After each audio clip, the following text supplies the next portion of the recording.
While the two sides continue to talk and try to find an end to the Russia-Ukraine war, the bloodshed continues. Bombing continues going on each side. There were attacks by the Ukrainian side in Russia overnight of apparently 70 some odd drones that were fired.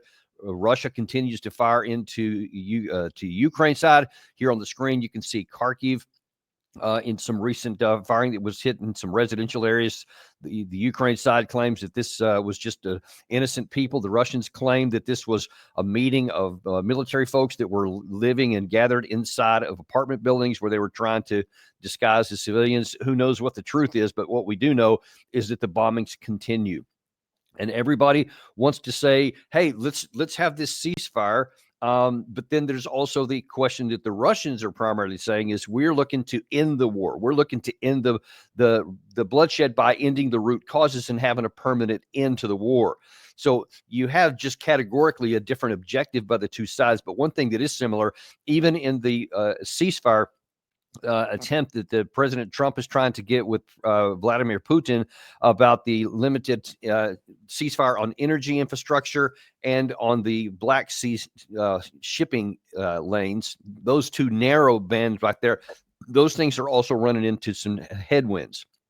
You have, in fact, both sides claim that we're abiding by the ceasefire. It's those other guys on their side that are the bad guys, and they're the ones that are messing this up. First of all, let's take a look. Here's what Russian Sergei Lavrov said a couple of days ago about how they're just doing what they said they would do. Andrei Romovich Belousov specifically reported on how the moratorium, agreed upon at the proposal of President Trump on March 18th of this year during a telephone conversation between the presidents of Russia and the United States, is being observed. The moratorium is not being observed. All this time, energy facilities of the Russian Federation have been subjected to attacks, perhaps with a break of 1 or 2 days. Belousov listed all the facilities that have been targeted by Ukrainian drones over the past period, including last night. I continued in the same vein. Meanwhile, the Russian army is observing the moratorium, which President Putin ordered to be strictly followed back on March 18th of this year during a telephone conversation with President Trump. Okay, now some of this could have to do with definitions because each side seems to have its own definition of what a ceasefire is, what the conditions are, what the limitations are. And then you have the Russian side saying, look, we only said we would not fire on energy infrastructure. We didn't say we would ever pause on just the regular war. We, in fact, expressly said we would continue on, and that's what we've done. They are claiming on the Russian side that the targets they're attacking aren't energy infrastructure. There's something else. But when you look at what was actually hit, many of these targets look pretty much like energy infrastructure to me. So it's one of those he said, she said things, except for what we do know, stuff keeps blowing up. No matter whose definitions we're using, that continues happening. On the other side of the ledger, you have the same thing going on with the Ukraine side, but frankly, they don't seem to be bothered with definitions. They keep striking whatever they want to, and they don't even bother trying to deny it or even really acknowledge it. In fact, it was shortly after this whole thing with President Trump talking to Zelensky and to Trump, Zelensky actually said, yes, I will abide by that. And within a matter of days, a major energy hub was hit in Suja, which has significant ramifications going forward, even once the war is over, to getting any kind of a gas from Russia back into Europe. So that's going to be a big issue. That's a major, major strike, which at the time, the Ukraine side, like they have done many times here, merely blamed the Russians. Like you may recall when the Nord Stream pipeline was hit. Of course, initially everybody said, oh, that's the Russians. They did that to make it look bad, like the other side was really doing it. Kind of irrespective, even without knowing the facts, you go, hang on, why would Russia bomb its own pipeline that can only harm them economically once this war is over with and takes off the table any kind of a bargaining chip? They had control over the flow. All they have to do is turn it on and off as it would work to their advantage or disadvantage. They wouldn't blow the thing up to prevent them from having the opportunity. That was self-evident. Much analysis and study since that time has proven that it was certainly not the Russians that blew up the Nord Stream pipeline. Similarly, with the Suja blast here, Russia had regained control of it, and they had driven the Ukraine side out of that territory. So they had no motivation or incentive whatsoever to blow up their own pipeline. They gained nothing from it, even in the claim that the Ukraine side had. It's irrational and illogical that Russia would do that, because, this whole, will the media show, or it gets public opportunities for the Russian side, makes them look better, whatever. That's nonsense. There's nothing that the Russians can do in the eyes of anyone in the West to make them look good or make the Zelensky side look bad. It's just nonsense. So virtually certain that they did not do that. That's one of the things that the Ukraine side did. But we continue going on with this same situation where the Ukraine side is going to continue. As you saw, Zelensky, I think yesterday, said this. Всі російські обіцянки закінчуються ракетами і дронами, бомбами чи артилерією. Дипломатія для них – це пусте слово. І тому потрібен тиск, достатній тиск на Росію, щоб вони відчували наслідки кожного свого обману, кожного удару, кожного дня, коли вони забирають життя людей і затягують війну. Вже могло би бути досягнуто припинення вогню. Саме Путін це відкидає. Саме Москва не йде на припинення вогню вже з 11 березня. І це саме їм там, в Росії, потрібна війна. І очевидно, що просто розмовами чи очікуваннями Росію до миру не примусити. Now, if there's nothing that the Russian side can say that will change anybody's view in the West, there's a lot that Zelensky can say that will influence a whole lot in the West. So he is engaging in what he's been doing for quite a long time, which is to say everything is Russia's fault. They're the only ones that are trying to stop this. And he's with this kind of self-righteous position that, hey, look, I want to end the war. I want a ceasefire. It's those darn Russians that don't want it. Putin is the one who violates it all the time, and he's trying to drag his feet, as they've said in other comments there. And listen, you have to be able to cut through the BS. You have to be able to cut through the rhetoric and see what's actually true on the ground. And the harsh truth is, no matter what anybody's personal opinion or preference is, that the Russians have the undisputed dominant position and have all the leverage in the world. Ergo, they are not going to agree to a ceasefire that's not at their advantage. They're not going to agree to something that, in fact, works to their disadvantage, which is what the Ukraine side wanted. So Zelensky's trying to put public pressure on Putin, somehow thinking that if he can make people around the world think that Zelensky is just a peace activist, and it's Putin, it's keeping the war going on, that somehow that's going to put pressure on Vladimir Putin to say, all right, tell you what, I'll go ahead and have a ceasefire that works for you and that it advantages you and disadvantages me. I mean, that's irrational to think that anyone in a position, I'm not aware of anyone in history from a position of dominant strength in global affairs, in war and peace issues between states or two sides, has said from a position of strength, sure, I'll give in to you. I don't think it's ever happened. I can't even imagine it happened. Certainly, there's not anything common. But yet, that's what Zelensky's trying to do. It won't work. All it's going to do is continue to drag out, because he's got confidence that he can continue to hold out.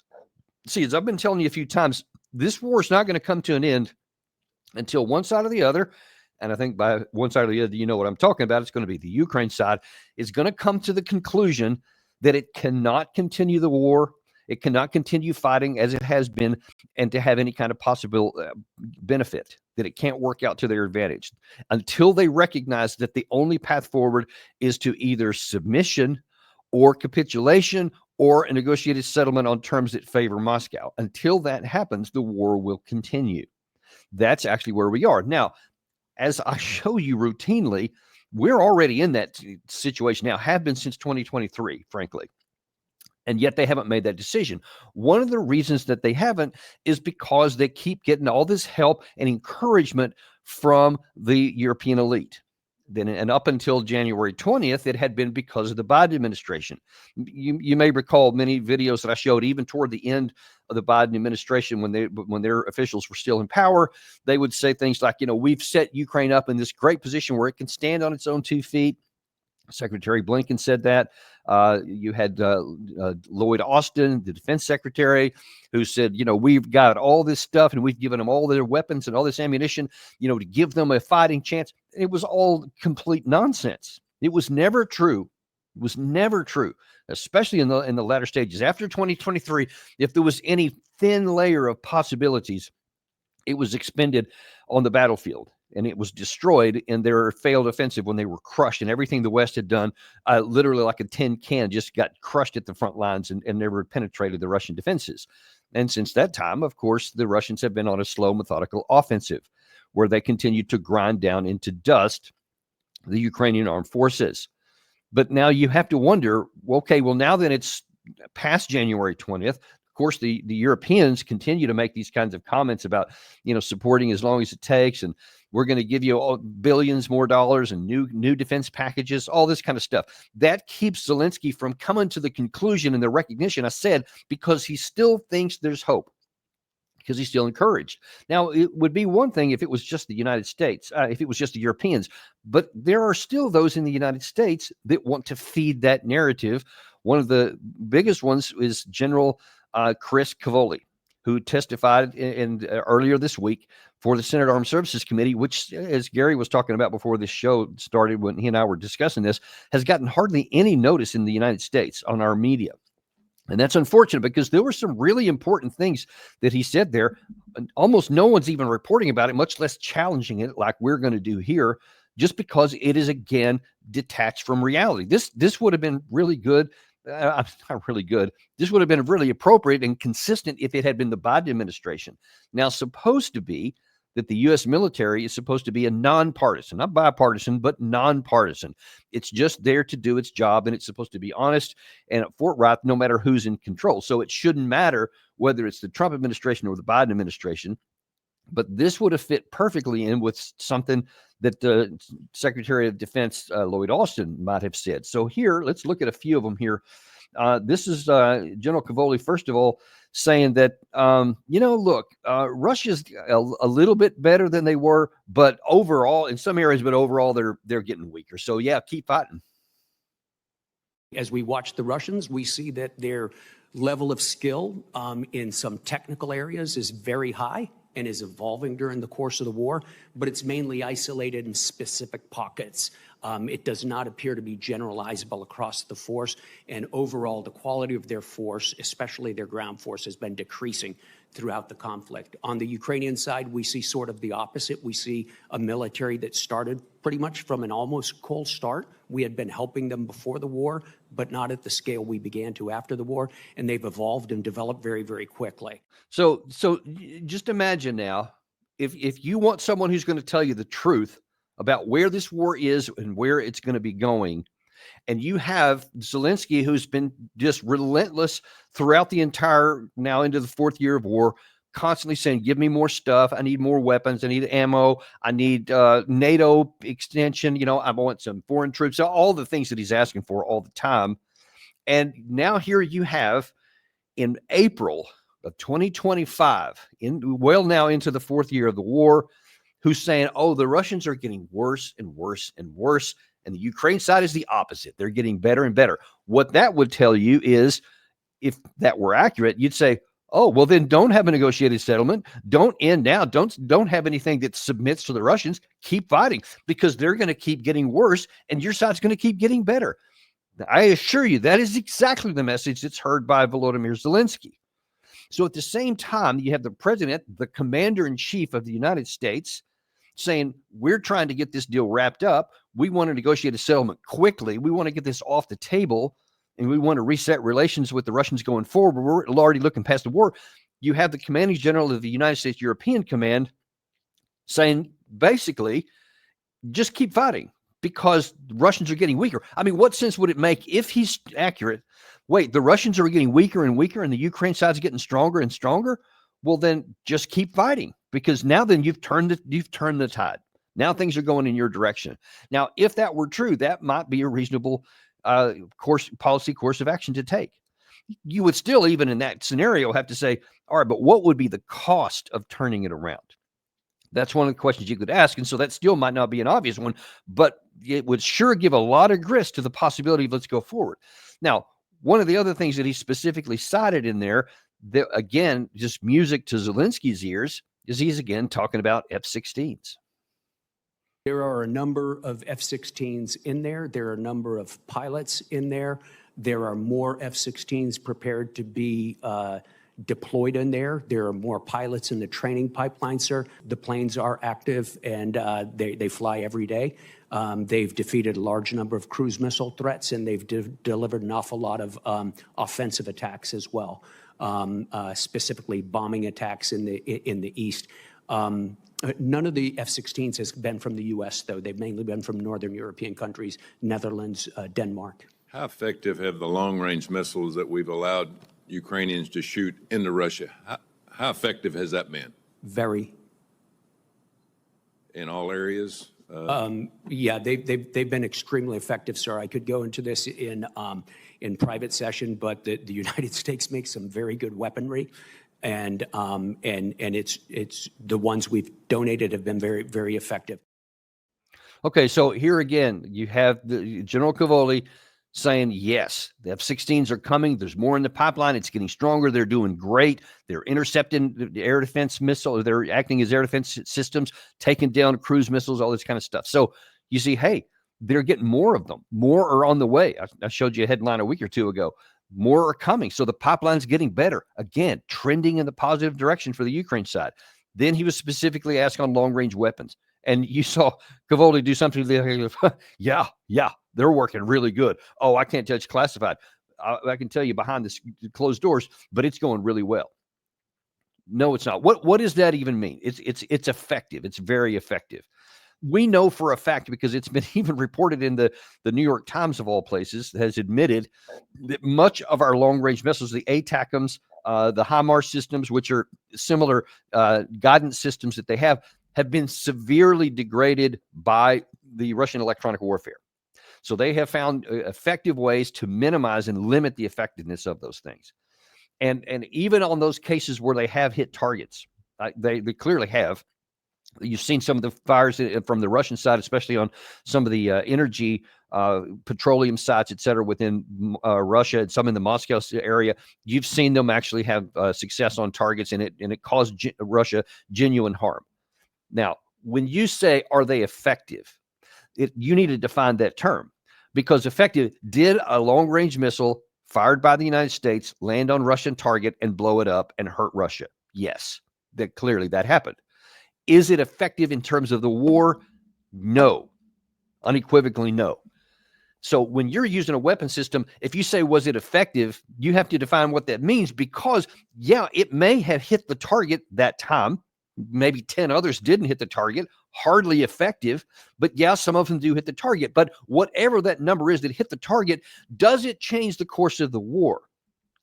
Has it caused Russia to lose effectiveness at the front line? Has it made Russia stop going on the offensive? Does it have anything to do with their manpower pool that they have? Does it do anything to their economy, to their defense industrial base? So far, the answer is no, no, and no. It hasn't had any effect on any of those things. And again, I've said this before, but it bears repeating here because it's really important to get this. When you see General Cavoli and the senators who were asking the question to try and elicit this answer to give impression that the Ukraine side is getting stronger and the Russian side is getting weaker, you have to look at these long-range missiles from the Russian side, which have gone now almost a nightly affair, whether it's a long-range drone, a Kinzhal missile, or any of the other kinds of long-range fires they have, the glide bombs, etc. They have been absolutely pummeling the Ukraine side since late 2022. So well over 2 full years now, well into the third. It's been a routine situation to where you've had all their energy infrastructure, their arms depots, sometimes bridges, train situations, whether it's cabooses or the tracks themselves, to disrupt the Ukrainian opportunity to try and hit their weapons manufacturing plants, etc. Everything to damage and diminish their ability to sustain war. It's been relentless, and it also has not caused Ukraine to collapse. And that is a massive amount of fire coming from the Russian side. And the air defenses just continues to be whittled away on the Ukraine side. It's always been behind, even with as much stuff as they're getting. It's never enough to knock everything out, or even a substantial portion, because too much gets through. On the Ukraine side, these handful of missiles that he's talking about, whether it's Storm Shadow, ATACMS, Taurus missiles, whatever else has been used in there, basically pinpricks. I mean, Russia is vastly larger, even geographically, than the Ukraine side. They have their stuff intentionally spread all throughout their country to make it very difficult, especially stuff on the other side of the Urals, which is one of the things that they did during World War II to prevent the Germans from being able to hit those targets, and it had success then. Same situation is the case today, except the Russian air defense is profoundly better than it was during the Second World War in terms of percentages knocked out. So these that have gotten through, of course, they make great video, and it makes people think good, but only because you don't know the context. So you see these images of oil fires burning in Russia, and everybody wants to clap on the Western side. But then you got to say, what does that do to the overall number? How many oil facilities do they have? How much capacity do they have? And so far, the answer has just been a pinprick, and then they get fixed, and it gets repaired afterwards. So for General Cavoli to tell you, yes, that they're effective, yes, that the Ukraine side is getting better, that doesn't square with what we see on the ground.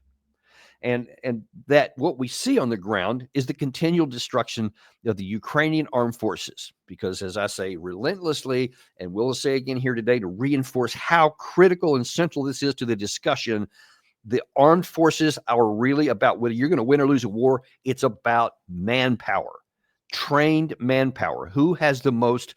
And when you get into a war of attrition, when you have two big sides just slugging it out, and that's what we have here. You have the Russian side with North Korea and Iran helping them out, and you have the Ukraine side with the 50 nations and virtually all of NATO and many other Western European countries, all of them helping them on the other side. It gets into a war of attrition. Who has the most inputs? Very often, I've cited this from Alex Vershinin in the past from Royal United Services Institute study last year that said in a war of attrition, the side that has the most inputs is going to win. It almost doesn't even matter about great tactics or generalship or leadership. Any of those things, as much as they help you make movies and have a lot of drama, at the end of the day, what matters is who has the most manpower, who has the most trained manpower, who has the best industrial capacity, and who can sustain the war at the front in all the logistics areas. Those four things, all on the Russian side. So it's not even going to matter when he's talking pinprick things here and there that do well on social media, but have nothing to do with winning or losing a war in context, in balance between the two sides.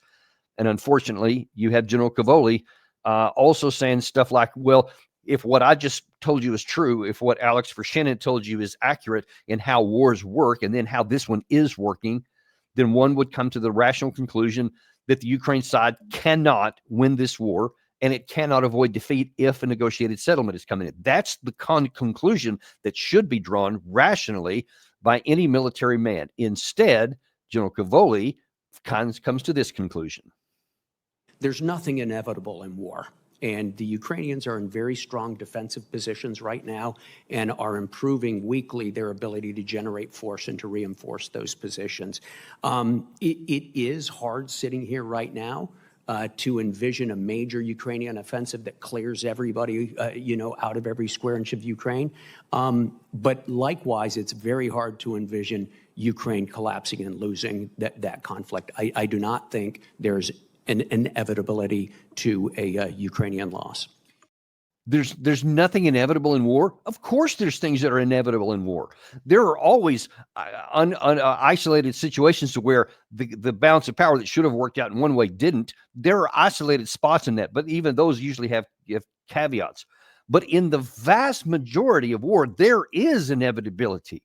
When the United States had its coalition in 1991, when Iraq invaded Kuwait, and there was this big 500,000 member force that went in there, it was inevitable we were going to win that war. It was inevitable.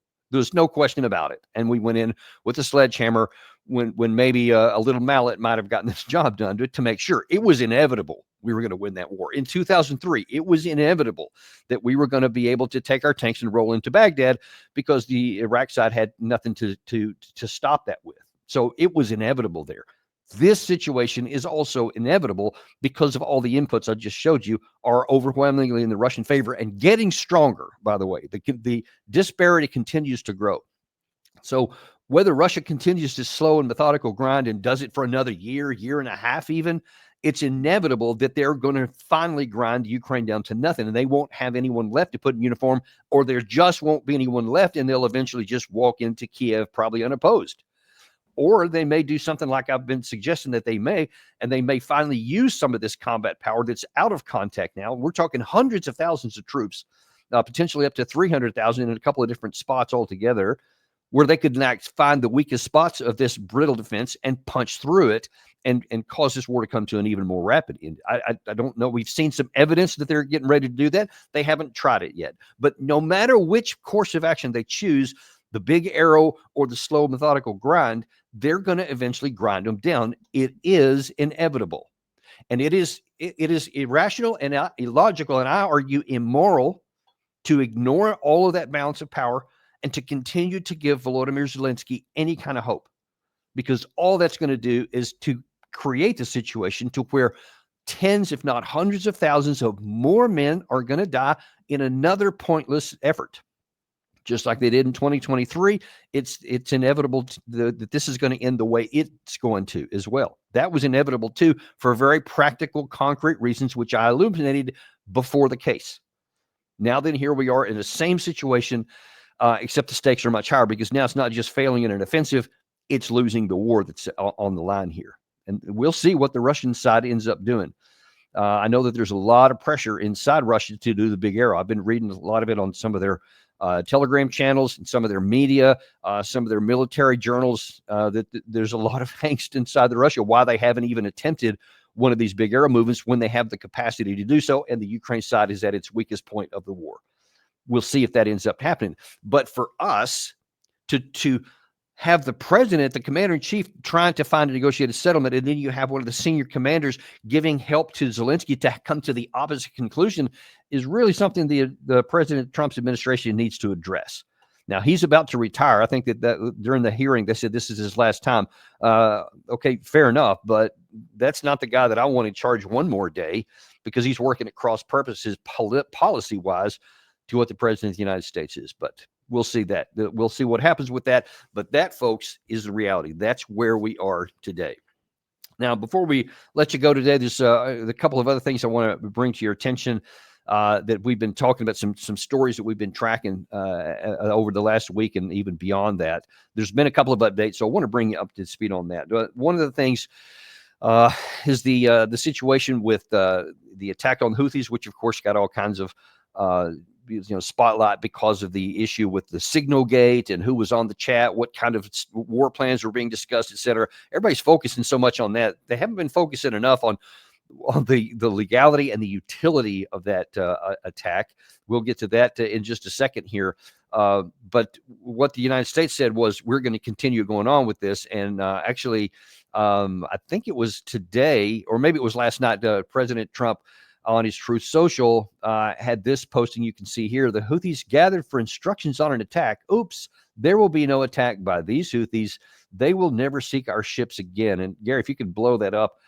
This is the video, the attack video that he showed with it. You see there's a group of people in the middle. It's some sort of an oblong oval. Don't know what they were doing there. All we have is what was claimed. But gracious, man, when you look at the aftermath of this, you'll see a pretty substantial crater. It looks like, I don't know for sure the ordnance, but it was some huge bomb. I mean, look at that bomb there. Obviously, everything is wiped out and incinerated that was inside there. The question still comes in. We're attacking into another country. There is no declaration of war. There is no congressional authorization. This is just continuing on the same kinds of things. And again, it makes a really splashy video, but how is this going to get to the situation to where the Houthis no longer do what they're doing in the Red Sea?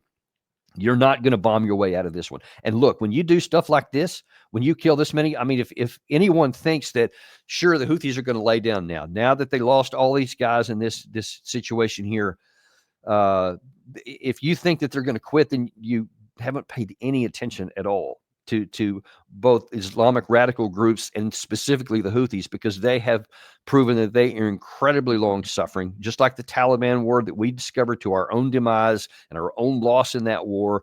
We tried for 20 years, and I saw, God only knows how many videos of this type that I saw during my time, both in two different combat tours inside of Afghanistan and others where I saw some of these videos. I mean, anyone watching TV saw it a lot, and it never broke their back. It never did. In fact, they kept growing. That's what's going to happen here. I will tell you with almost certainty that whatever was actually going on there, and I question this claim that they were training for some kind of military operation, because military people know that there's satellites up there. They rarely do things in the open like that, especially with such large numbers. So I'm questioning that's actually what that was. We don't have any way to know independently. We may find out later.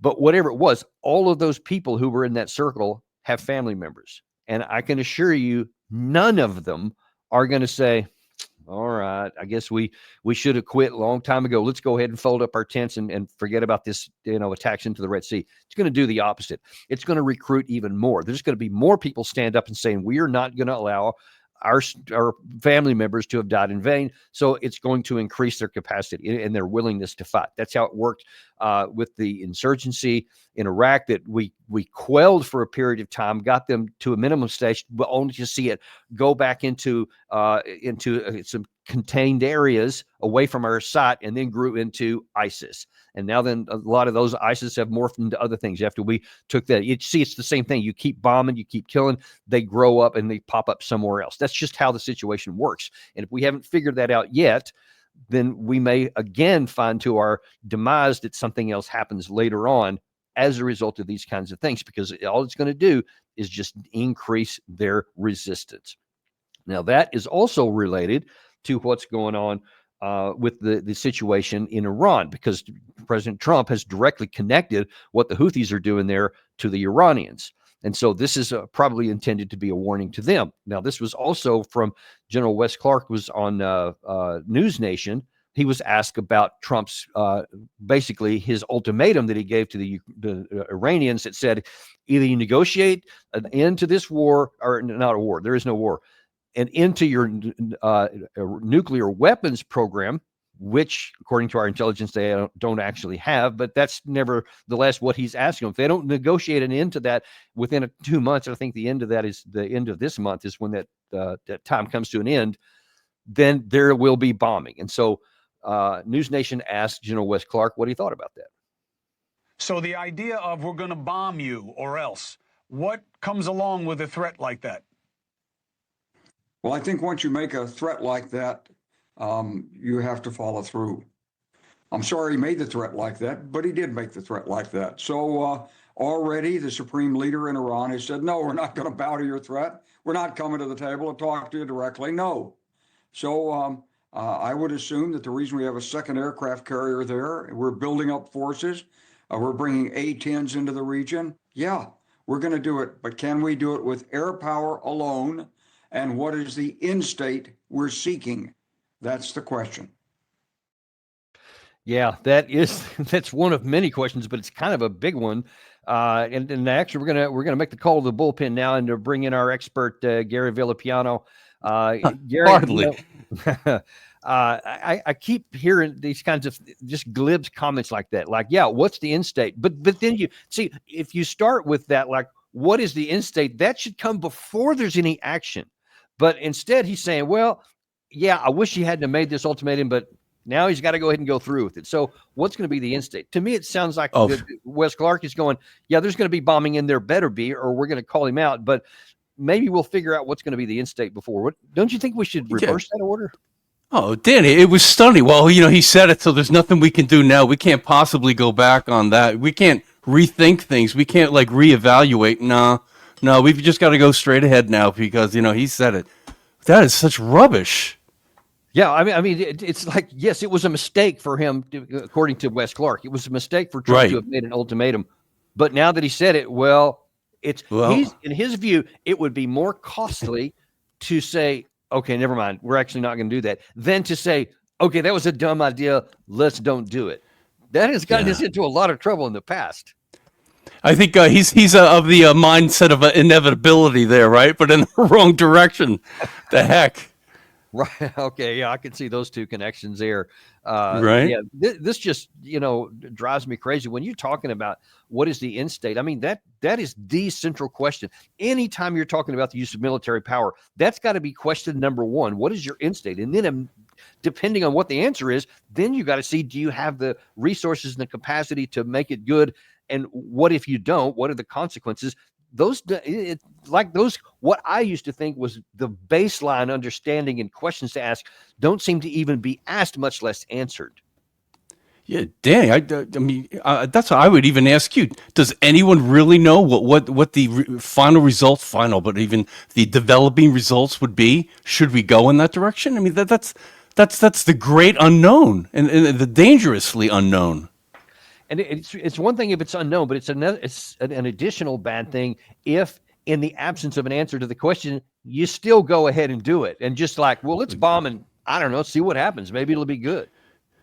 Oh, wow, boy, that was bone chilling the way he responded like that. And what was he, the former NATO commander? Right, yeah. Wesley Clark? General Wes Clark, former 4-star Supreme Allied Commander. So, I mean, Supreme Allied Commander of NATO. Wow. Yeah. Boy, for someone like of his stature to say something like that, so he was so cavalier about it almost. Yeah, I mean, it's part of this whole neocon thing, and he's trying to. Well, I mean, I can't say he's trying to box Trump in because Trump put himself in that position, but he's certainly trying to help him stay in the box and encourage him. Yeah. That's what you should do. And, what are you going to try to accomplish? And those are the questions that should be asked. Like, okay, so you claim, now to reiterate to those who may not have known, this ultimatum that Trump gave said that if the Iranians do not get rid of their nuclear weapons program, there will be bombing. Now, first of all, Iran says they don't have a nuclear weapons program. I think that's, I don't know about the MI6, but the Mossad has, last I saw anyway, said they don't see that they have made a decision to actually start a nuclear weapons program. CIA has said that, et cetera. So they don't have a weapons program to give up. But that's actually not what Trump's asking. He's saying, I want you to get rid of the capacity to do it. So even if you want to in the future, you won't be able to. So you have to dismantle the entire nuclear energy infrastructure that they have, and to get rid of their their long-range missiles that they have. And I mean, Gary, who's going to do that? What nation is going to do that? In this climate around the world, I agree. It's so far-fetched, Danny. I agree. So he is right in that. Wes Clark is right that Trump has put himself in a position to where either he's going to take action on what he said, or he's going to come off looking really foolish that you've made this demand that can never be met. And then if it's not met, and so far the Ayatollah has said, no, we're not going to even talk about that stuff. So right now it's not even on the table to be discussion. So Trump is going to have to come to the point to where either he does the bad thing, or I don't know, he finds some creative way to get out of it, which is what I recommend and advise with everything in me. But that is going to be hard for Trump to do, to back down from something like that. Yeah, no kidding, Danny. I mean, it kind of reminds me of the discussion we were having yesterday, where the whole idea with tariffs, him threatening for months on end, maybe even years actually, where he was threatening the tariffs, meaning that he had done it in his first time around. And then here he is, he actually implements them, as a scare tactic. So in that sense, is he using the scare tactic also here with Iran regarding, the threats of bombs? And is that his, that seems to be his, current MO as to how to secure these deals that he's looking to make around the world?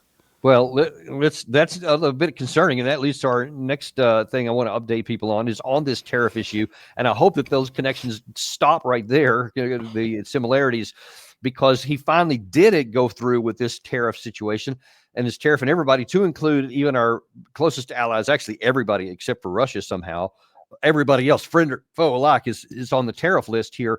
And here is one of the first comments from the European Union leader, Ursula von der Leyen. This is why from the outset, we have always been ready to negotiate with the United States to remove the remaining barriers to transatlantic trade. At the same time, we are prepared to respond. We are already finalizing the first package of countermeasures in response to tariffs on steel.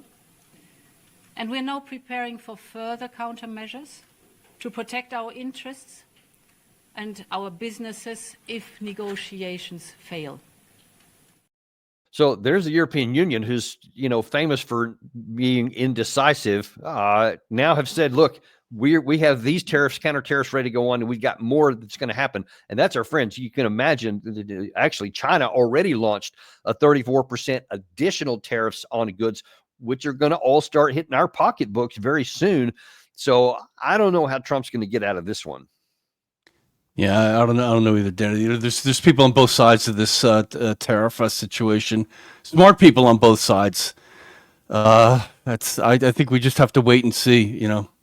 Yeah, and I've looked at a lot of the arguments that are made on both sides, and a lot of people say, "Oh, this will bring in lots of revenue or whatever. It'll allow us to have less taxes." But there are so many different points. If you're talking about the Russia-Ukraine situation, right? You got basically four sides that you have to navigate this stuff here. There's 185 sides on this one, and the idea that all of them are going to go our way seems pretty unlikely to me. Well, this is as he describes it. Trump describes it. This is the ultimate thing that needed to be done. For years and years and years, and we're finally taking the we, meaning the American people, are taking the hit. We're willing to take the hit. He's risking it. He seems rather confident in this move, and the other people around him, Bessent. And they make their arguments. Some of them make sense to me. Danny, I have to say, I have to wait and see. I can't come down on a side at the moment. Yeah. Well, I mean, until we see the thing play out, I guess we can not say with any confidence, unlike with some of these military things, which I can say with a lot of confidence. But I will tell you, though, that my gut tells me this ain't going to end well. We'll wait and see. The economy, the global economy and the U.S. economy are already kind of wobbly, and just seems like it's a pretty big gamble that it's going to work out good for us. But we will take a wait and see attitude. But it's just, in my view, not a good risk to be taken. But yeah, the other thing I want to wait and see on is how much gas did Cavoli put into Zelensky's tank, and how far is he going to run with what Cavoli's testimony was? Yeah, that's like I was saying earlier, that's something that's a real discontinuity between the U.S. government when you have the general saying one thing and the president saying another. But yeah, we'll see. Because I'm certain that Zelensky is really happy for that fill up his gas tank, and he'll be running with it. There's no doubt about that. No kidding. I'm surprised it's not headlines with him, arranging a meeting with him, inviting him over to Ukraine. We've got to get together, brother. We're of like mind. You understand the situation. Thankfully, somebody's on my side from the administration. Right. Yeah. Not sure that would work out well for anyone, but sure he definitely wants to. Well, listen, I know we're running low on time here, so we'll leave it right there. But always appreciate you guys, especially on a Saturday, sticking with us here. We want to keep you updated on everything that's going on. And we'll look forward to hitting you Monday morning with another good slate of shows and some other good guests, and bring you the truth, because we are unintimidated and uncompromised to bring you whatever you need, no matter what it is, so you make sense of your world around you. Along with Gary, we thank you very much, and we'll see you next week on Daniel Davis Deep Dive.